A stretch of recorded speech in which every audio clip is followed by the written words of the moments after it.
What's happening, beautiful people? Happy Tuesday, everyone. It's Tuesday, 8th of September, and here we are. We're 10 minutes into the European opening. Lots of volatility expected today, following a very, very quiet day yesterday, with the Labor Day being celebrated in US and Canada, and having the New York Stock Exchange and the Canadian Stock Exchange shut down for the day. Lots of volatility expected today, as I said. Finally, we have some clarification coming from UK. We have a few interesting articles, which I'll show you in the next couple of minutes. Once again, very good morning, everyone. Get your pens ready, get your notebooks ready, and if anything today makes sense, write them down and follow the market. Right, so European stocks seen higher as ECB meeting looms large. Okay, Thursday, big day in the economic calendar today, on Thursday, guys, sorry, with European Central Bank announcing the interest rate in the Eurozone, which is expected to remain at 0%. So, European stock markets are seen opening higher Tuesday, with expectation growing ahead of Thursday's policy meeting of the European Central Bank. However, investors will be keeping a wary eye on the US tech sector, as well as Wall Street returns from holiday today. At 2:05 a.m. Eastern Time, the DAX futures contract in Germany traded 0.2% higher. CAC 40 futures in France climbed 0.3%, while the FTSE 100 futures contract in the UK rose 0.4%. Now, Peter van den Hout from ING said the Eurozone is still on track to see a very strong third quarter growth figure. However, recent indicators signal from some deceleration. Inflation is undershooting expectations, paving the way for an extension to the pandemic emergency purchase program. Okay. The European Central Bank meets on Thursday, as I mentioned a minute ago, and expectation is growing that it may be forced into action following the Federal Reserve's change in inflation tolerance at its last meeting at the end of August. Right. The ECB is under pressure to prevent further strengthening of the euro, with core inflation already at record lows. We expect, that was President Christine Lagarde, the ECB president, to bring promises of more policy easing to the next week's ECB meeting, if not concrete easing measures. Analyst Art Nordea said in a research note published late last week. More about the Eurozone. The Eurozone economy is expected to rebound in the third quarter from a record-breaking drop in the 3 months through June. France official statistics agency confirmed earlier Tuesday its forecast of a 9% drop in GDP in 2020 due to the COVID pandemic. Overall, though, second quarter GDP numbers have been close to the ECB's baseline forecast, board member Isabel Schnabel said last week. Earlier today, Japan's economy, the world's third largest, shrank an annualized 28.1% in the second quarter, more than a preliminary reading of 27.8%. Investors will also be keeping a wary eye on the return of the US market after the Labor Day holiday. The dominant tech sector, which has seen mammoth giants throughout the COVID-19 pandemic, hit the skids late last week due to doubts over positioning and stretched valuations. Yeah, remember the massive sell-off that happened last week, Thursday and Friday, on the S&P 500 and the Dow Jones. Now, quick look on oil. I have more news on oil, guys. We're going to get to the article in the next minute or so. Oil prices dropped today, with the US WTI contract suffering the bulk of the selling after the US Labor Day long weekend, which marks the end of the peak US driving season. U.S. crude futures traded 1.7% lower at $39.09 a barrel, while the international benchmark Brent contract fell 0.1% to $42. Elsewhere, gold futures rose 0.3% to $19.40 an ounce, while Euro USD traded 0.1% higher at $18.25. Let's see if that's still the case. Right, so let's talk about oil, guys. And then we're going to have a look at the charts, and I'm going to do a bit of technical analysis. And towards the end, I'm going to give you some trading signals that come from a third party. Let's see if they work. Yeah, we're going to start testing these trading signal, guys. So if they work, you know, you can try and copy them sometimes, and hopefully you're going to do much better. Right. Let's move on. Oil prices fall as fuel demand concerns grow after end of US summer driving season. This is the headline. The article was released 1 hour ago on investing.com. So, Melbourne and Singapore, Reuters, yeah? Oil prices fell on Tuesday amid concerns that a possible rise in COVID-19 cases following the US Labor Day long weekend, which also marks the end of the peak US driving season, could squeeze demand for fuel. Coronavirus cases rose in 22 of the 50 US states, a Reuters analyst showed, on the holiday weekend traditionally filled with gatherings to mark the end of summer. At the same time, cases are flaring up in India and Britain. Okay, not a good thing. Not a good thing, guys. US West Texas Intermediate WTI futures fell 76 cents or 1.9% to 39.01 per barrel at 4:33 GMT, playing catch up with a drop in Brent prices overnight. Brent crude futures eased 8 cents or nearly 0.2% to 41.93 a barrel after falling 1.5% on Monday. Even though yesterday, guys, was a very, very quiet day, we still had some movement here and there, but not a lot. The markets were fairly quiet. Yeah, apparently the battle was given on oil. Okay. Right. Moving on. Brent dropped on Monday after Saudi Arabia Aramco, the world's biggest IPO, yeah, supposedly. The world's top oil exporter cut the October official selling prices for its Arab light crude, seen as a sign demand growth may be stuttering as COVID-19 cases flare up around the world. All right, okay. WTI dropped. WTI and Brent have dropped out of the ranges they were in throughout August, with WTI now below $40 a barrel after having traded around $42 for the most of the month. Brent has dropped from around 45. The market had been helped by a weaker US dollar, which has since rebounded slightly. Yes, slightly, guys. Right, okay. Now, let's move on to the charts and see how the markets open today. Right, comments. I see we have some comments. Good morning, guys. Good morning. I hope you're doing well. Thank you for the kind words. All right. Let's move on. So, the markets opened 20 minutes ago, the European markets. Yeah, let's have a look at crude oil. Crude oil opened on a negative side again, dropping below 38.90. Yeah, and pushing towards the 38.70 mark. If we go on a 4-hour chart, guys, and we zoom out a bit, we can see that oil is testing.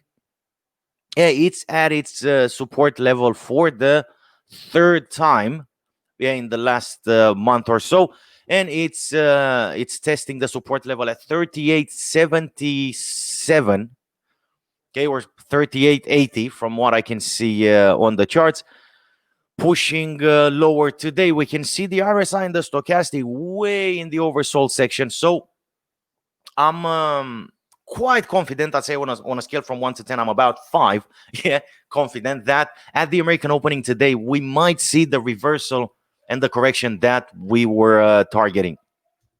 Okay, let's have a look at the European currencies and see what is happening with the euro.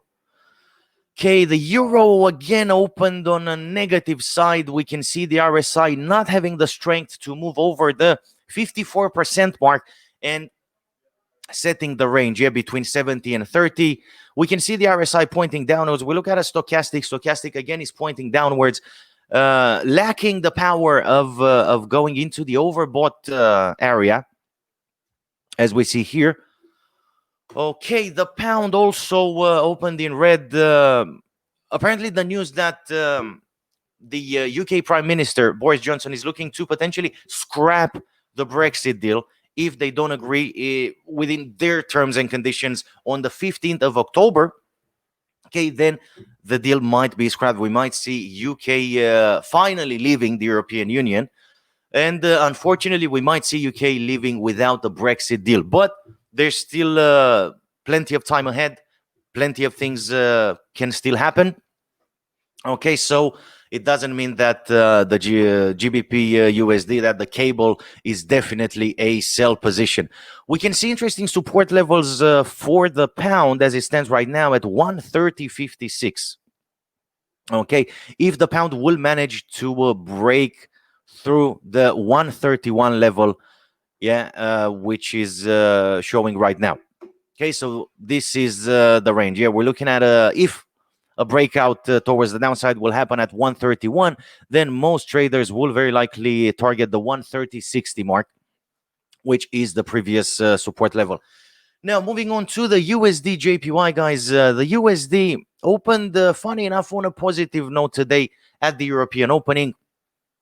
Okay, the RSI and the stochastic are trying to point upwards. There's still at least 6 hours, 6 trading hours, 7 trading hours till the New York opening. Okay, so all we can do is give the markets a bit of time to breathe, and we will see what's going to happen at the New York opening. I'm dying for this New York opening, guys. On rare occasions, I get so anxious and so nervous for the American opening, but I have some strong reasons. I'll share the reasons with you, hopefully this afternoon or tomorrow morning. All right, moving on. The Aussie dollar that pushed a bit on the Asian session. We see it turning around. Again, very, very small range for the Aussie dollar. Again, very likely after the New York opening today, we're going to get a bit of more volatility. Yeah, on the Aussie dollar. USD Canadian, again, opened on a positive, but by the looks of it, does not have the power of pushing forward yet. Yeah, it's still trading at 131.17. Okay, there is a bit of volatility on the market, but nothing spectacular yet.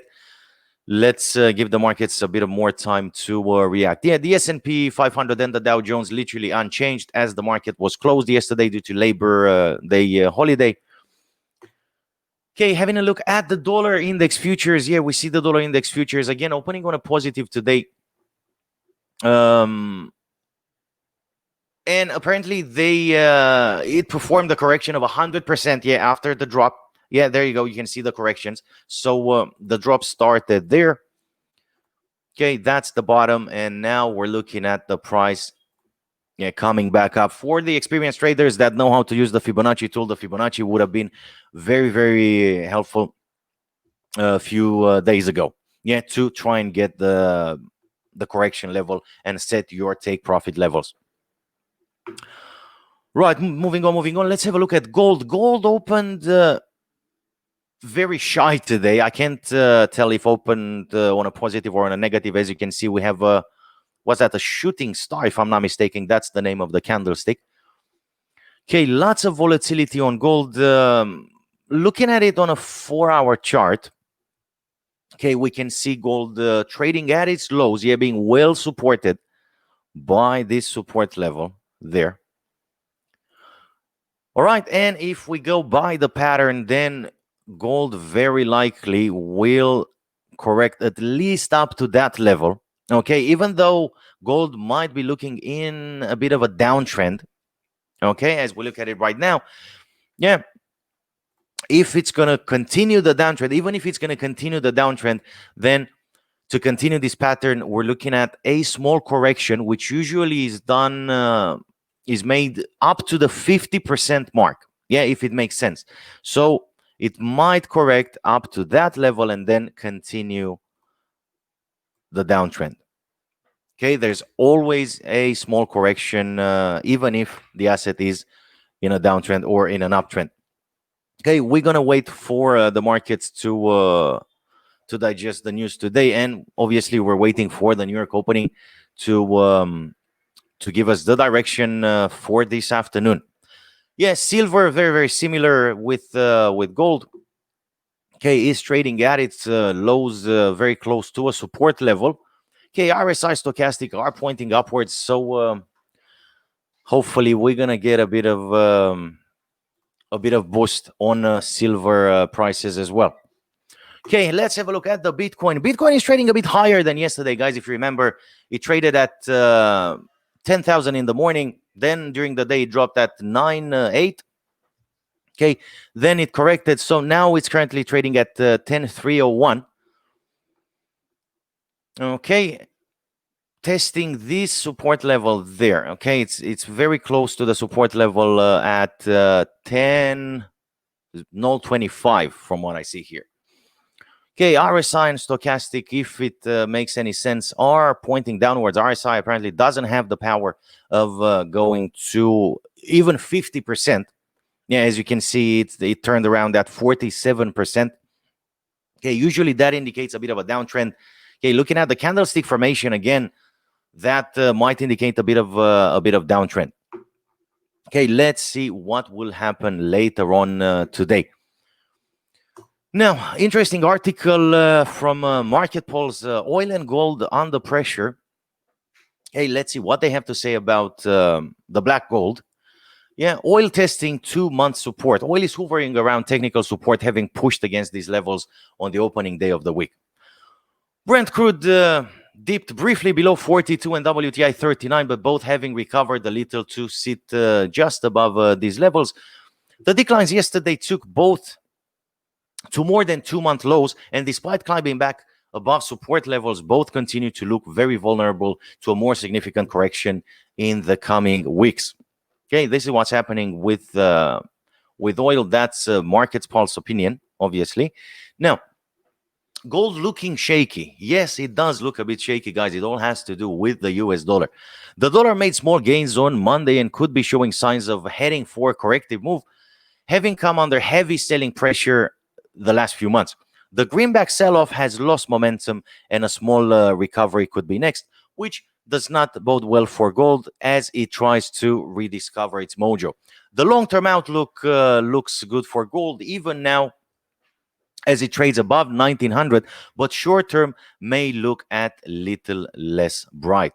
Should the dollar break higher, the 1900 will look in serious jeopardy, with 1860 below not looking much better. Let's face it, if the yellow metal could move back to 1800, and it will still look good, even more attractive, arguably.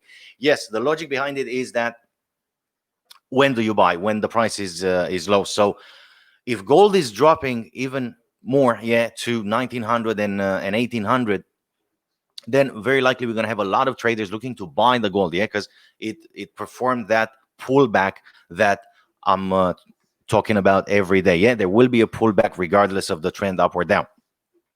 All right. Now, quick look at the economic calendar. Then I'll give you the trading signals, and I'll see you at 4:30 today. And we're going to ring the bell, guys. That's why I got the bell. We're going to ring the bell together at the US opening. Right. So today, Tuesday, we had quite a few announcements coming from Japan after midnight. Yeah, on the Asian session. Most of them came out in red. So the Japanese yen doesn't look too good, at least versus the US dollar.